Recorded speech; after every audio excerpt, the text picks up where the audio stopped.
Greetings, everybody, and welcome back to the Pale Beyond. It is me, the Mick, and I am now on week 2. It is morning. We wasted way too many supplies on the first week, knowing that we're not going to get any more before anytime soon. And someone has come a-knocking at our door. Let's see if I remember any of the voices that come in before I continue. Door swings open to reveal Kurt Darling, all but filling its frame, grinning ear to ear. There you are, Officer Shaw. The ship's navigator is a difficult man to miss. Stature and reputation precede him.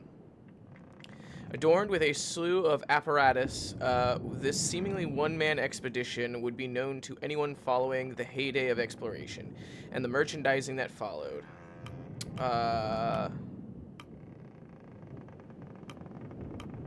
It's an honor. It's an honor, really, a wealth of invaluable experience in such hostile environments. A wonder he's not swept up to some other post. Hiding away from the rest of us, are you? You're always up this early to rise. These days I intend to enjoy a good lie-in, but during an expedition, you know what they say, of early birds and worms. I'm just going to make him Southern. I don't know what I made him before. Apologies for not stopping by sooner, Shaw. It took a while to set up my team, and a great deal of the crew were quite eager to meet me. That's right, you're something of a celebrity, aren't you? Take that to mean you haven't heard of me before. Well, that is a pleasant surprise. There aren't many who haven't seen my films, particularly in this line of work. More than one fellow on this crew said my work inspired them to explore the world. Quite the honor, is it not? Okay.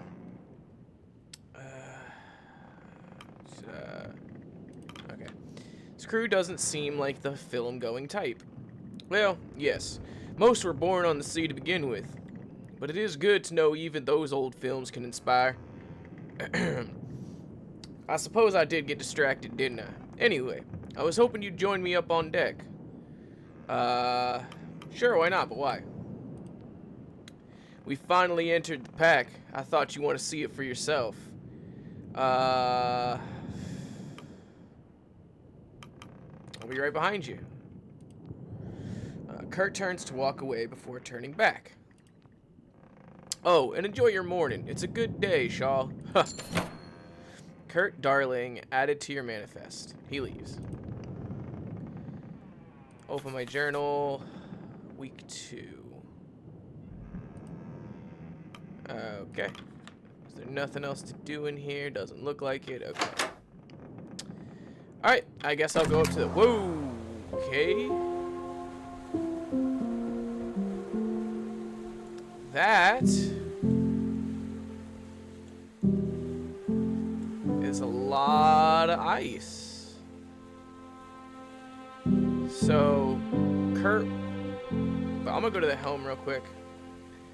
At the stern, you notice an older sailor at the helm. The old man takes in a deep breath in the cold air before letting out a satisfied exhale. Morning. And a good morning to you. He eyes you up. Officer Shaw, right? Lefty. Call me that on account of, well, it should be obvious. He chuckles. Don't worry about the bad sight. This is all fail. Just keeping her steady. He examines you. Surprised Hunt picked from outside of his first mate. Picked from outside for his first mate. Sorry, I have one hand, one eye, and a speech impediment.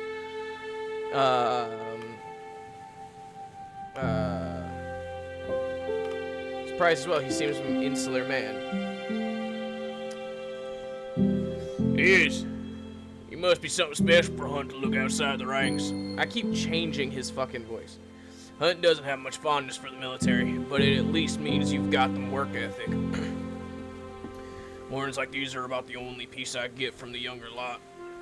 You should take these moments when you can. Lefty turns his attention to the helm. As you get older, I suppose you learn to value the quiet moments, eh?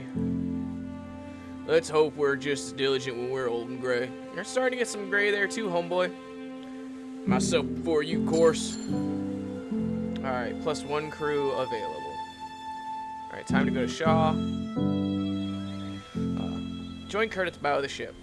You both feel the temperance break the floes below you. Gripping the railing, he draws an enormous breath. The footing beneath rises as the ship mounts an impending ice floe. There is a moment of hesitation before a profound crack relieves the ship, cascading across the ice. He exhales. See, nothing else like it. I'd assumed you'd seen everything. The younger me would have agreed with you. It's an interesting mix, nostalgia and never-ending new. Look at that ice. 2 cracks the same. No 2 cracks are the same. I also have a speech impediment. All caused by us? By the laws of nature, this place wants us dead. And yet, here we are, traversing in harmony.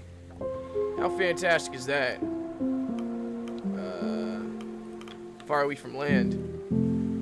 We're about a week's sail from the last known location of the old Viscount.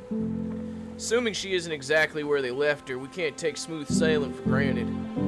Same goes for this daylight. It won't remain this bright for so long once winter encroaches.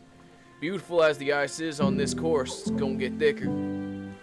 Looks out across the white. We won't be so confident when the leads dry up and we're stuck here till the next cycle. We need to change course. Avoid the pack. Have you informed Captain Hunt? Won't listen to me. Thinks I've been dulled by retirement. Probably seen more ice than he has whiskey. It's not my decision. Yes, but you have the captain's ear. If you experience the long night winter, it's not pleasant to say the least.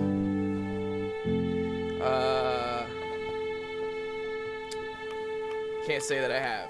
Actually, I guess technically I have, but we're only as good as the unhappiest man, Robin. I'll do what I can. Thank you for bringing this to my attention. Kurt nods and turns back to look across the ice. I'm not feeling super great, and I'm extremely tired, so I'll go to the captain's cabin. Well, I'll take requests. Sure. Ready for another day of work. You hear about Kurt's advice? He wants us to switch course. You had a few words to share. He may have been an expert in his time, but these days Kurt is one with more money than sense. Anyway, back to work. I was hoping you'd help me work through a few more requests from the crew. You may have noticed the line pooling up outside. Everyone wants something, it seems. Call them in as you please. Alright, we'll deal with you first. Alright. A short, sour-faced man in engineer clothing approaches you. Are you acting daft, Hunt? Not with intention. Not bloody surprised you didn't notice. Shaw, this is our chief engineer, Clive Hammond. An opinionated one. What is it, Hammond? We've hit the ice, and you haven't assigned any extra men down on the boiler. You have your engineering team. And we've only got 6 arms between us. I need more manpower maintaining this. Sailors. Many of the crew have their own tasks they're busy with. And we've already assigned Smurf on a matter. Captain turns to you. How many do you think is fair? 1, 3? More. Choose sailors. Assign crew. So he's locked. Vern. I don't want to give Lefty.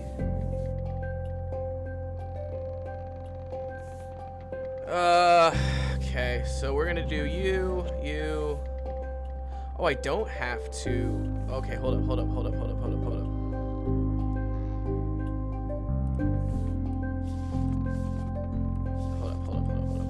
So, Sailor, Saltborn,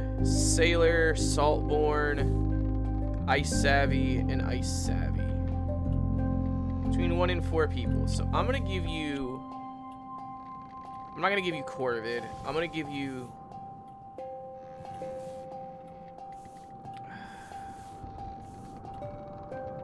give you this guy. I'll give you 2. Alright. You can take Runt, Dad, and Joe. You're giving me Ward? Ward with 1 bloody arm? Did I give you Ward? I didn't give you Ward. Would you rather none? Engineer holds his tongue. Fine. But you can tell me how I was when we're buried under the ice. He leaves. Good spirit, that one, beneath the oil and the temper. You won't be seeing much of him, though. He prefers to burrow himself into the boiler room. Alright, let's talk to Kasha. Captain Shaw. A thought occurred to me the other day while looking through the crew manifest, and, well, it might be too late for this now that we've already entered the ice. Out with it. I thought it would be good to have individual photos of the full crew. For your report? Not only my report, it would be a good reference for the manifest. Put faces to the names. Much of this crew have served me for years, some decades. I have little problem putting faces to names. Your thoughts, Shaw?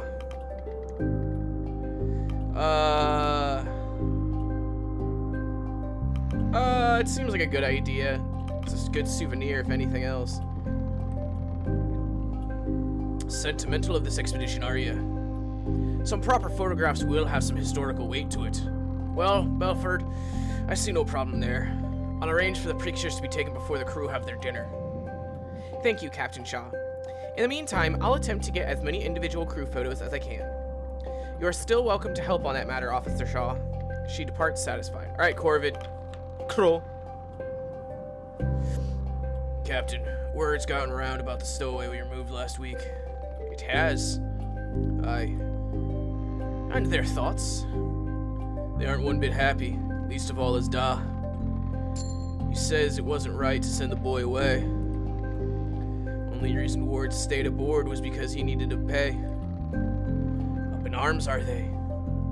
No, they understand. Spares more food for the rest of us. Still, not a wise move to upset my crew, is it?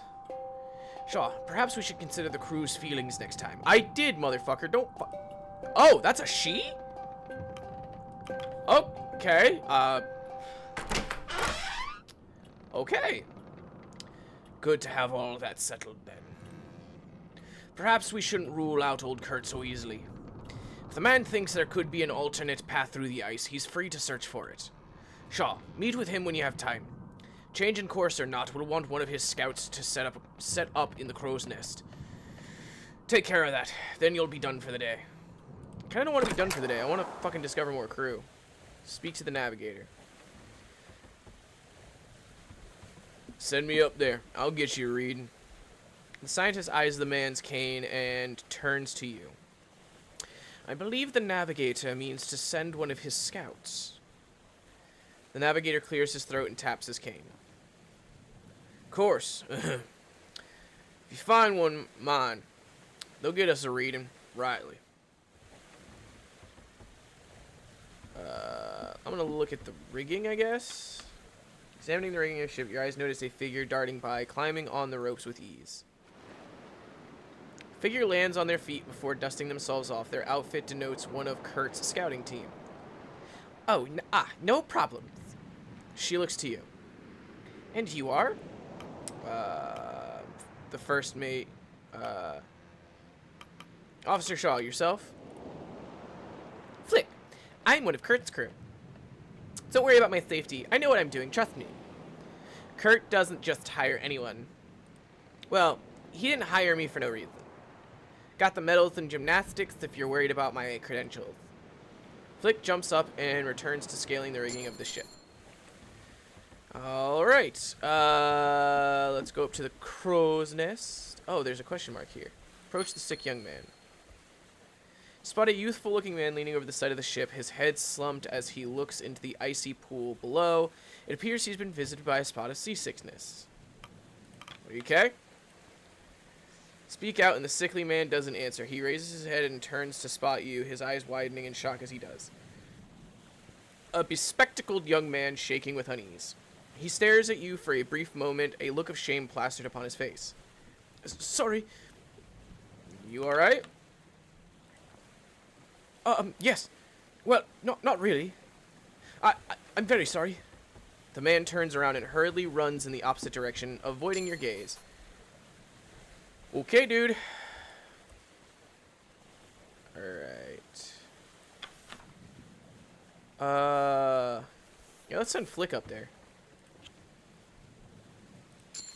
Alright. They ascend to the nest and take a reading with the sextant. All clear from up top. Ooh. Okay. So, Orca Island.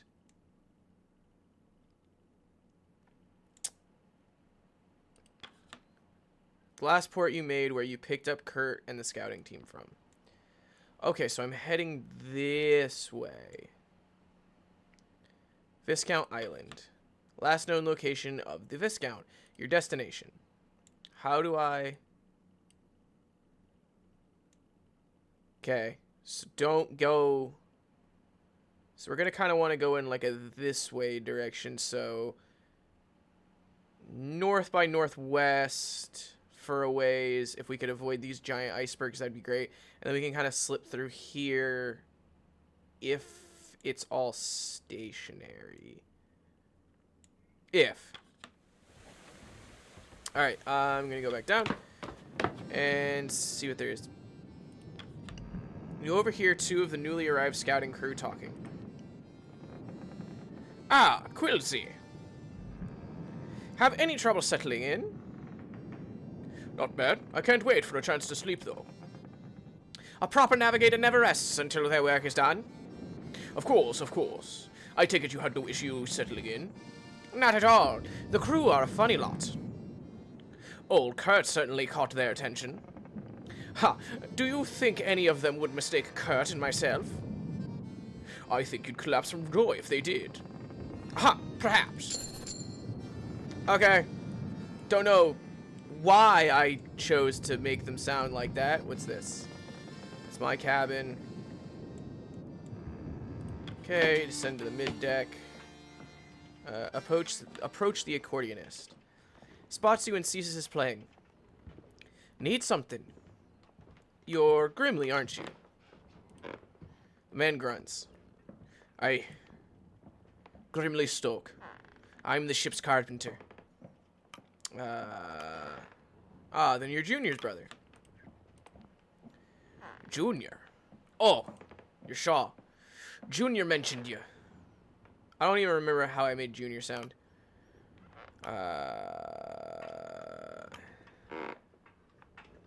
It was good to meet you, Grimly. Grimly just grunts in response. Won't keep you from work. Don't keep me from my break. No worries. Hooded sailor. Spot a suspicious-looking sailor emerge from the pantry. Hooded sailor spots you, keeping their hands firmly in their pockets. Not what it looks like, Officer Shaw. Pleck, call me Gnomes. Not thieving anything. I hadn't considered that, but now... You think I protest too much, then? No worries. I was just setting up a practical joke. What's the practical joke? Not gonna spoil the surprise. It's not at your expense if that's your concern. Have to get some enjoyment around here, don't you think? With their mysterious trap set, Gnome scurries off to the upper decks to return to work. Alright. Approach the cook. Hey, Shaw. Can you grab some tins from the pantry? It's nearly time for dinner.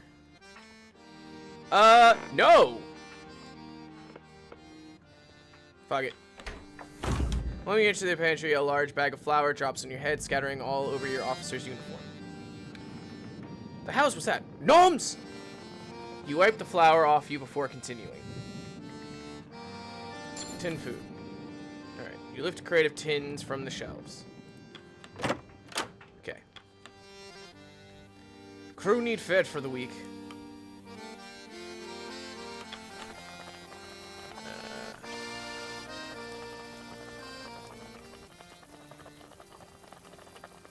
Oh, hold on.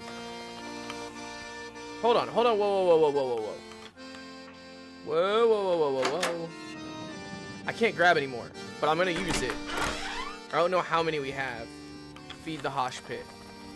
Sealed sustenance prepared for the Apperton Tinning Company. Okay. Okay, back. Oh, it had something to say. Hold up. Resource items may be spent here for instant effects, increasing food or changing the status of the people. Leave. Call the crew for dinner. Pumps. Let's go to the pumps. Okay. Alright, yeah, I'll call the crew for dinner. Why not? The crew have their meal. Huh. Shall we do a toast to the ice? Aye.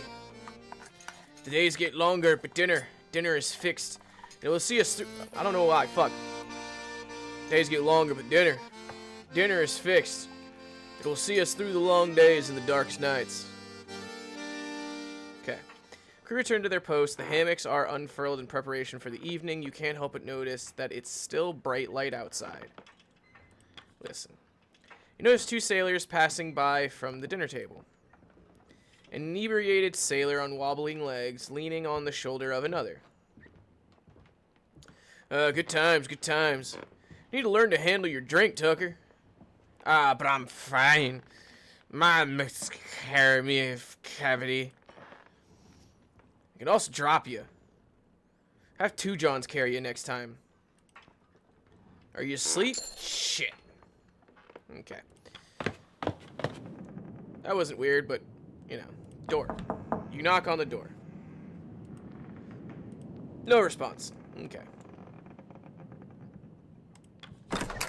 Alright. Listen to these guys. Overhear two engineers chattering above deck. Or rather, you overhear one engineer speaking to another. I don't know how the chief could stay down there all evening. You ever see Mr. Hammond eat? I haven't. Maybe he doesn't even eat. Man's not human. If he can work all day and night on that boiler, probably doesn't sleep either. He probably sleeps. Dick, it's a figurative. Right. Alright, I guess enter forecast. Oh, Poppos! Dogs regard her with rapt attention as she paces between them, bowl in hand. The largest joins her side as you approach. Try some. I'll try it. Nearly burn your mouth on the hot broth.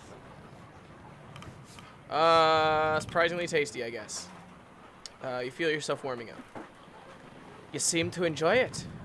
I'm afraid there is only so much. If you want more, it will be among the dog's leftovers. Penguin, some blubber, fats and proteins. Fastest way to hydrate them. Was there something you needed? Just inspecting the animals. They belong here more than we do. Unlike us, they need the ice. It cools them through their paws as they run. They'd overheat otherwise. I love little doggo right there. You've been on the ice for a long time? A long time, yes. Who's that beside you? This is Stanberry. Bark. Strong animal. Very. They handle stress differently, adapt quickly. There's plenty to be learned from them. You love these animals. They need me, and you'll need them. I'm gonna try and pet Stanberry. You ruffle his head. It tries to lick the broth from your fingers. I'd let it, mother... How dare you? Let's see. Okay, we're still pretty much in the same exact spot. Week 2. Oh yeah, I have to click on the ship. And I guess I'll advance time a little bit.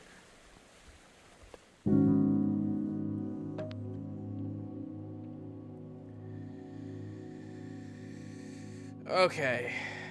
Let's do half rations. Ooh.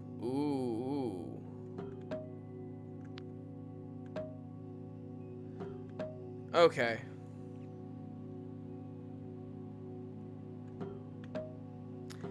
There's no way I can...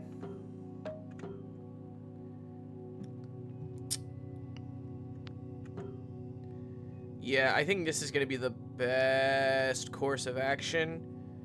So I'm going to do that. Another week passes. The Temperance has finally entered the thick ice leads. The days grow even brighter.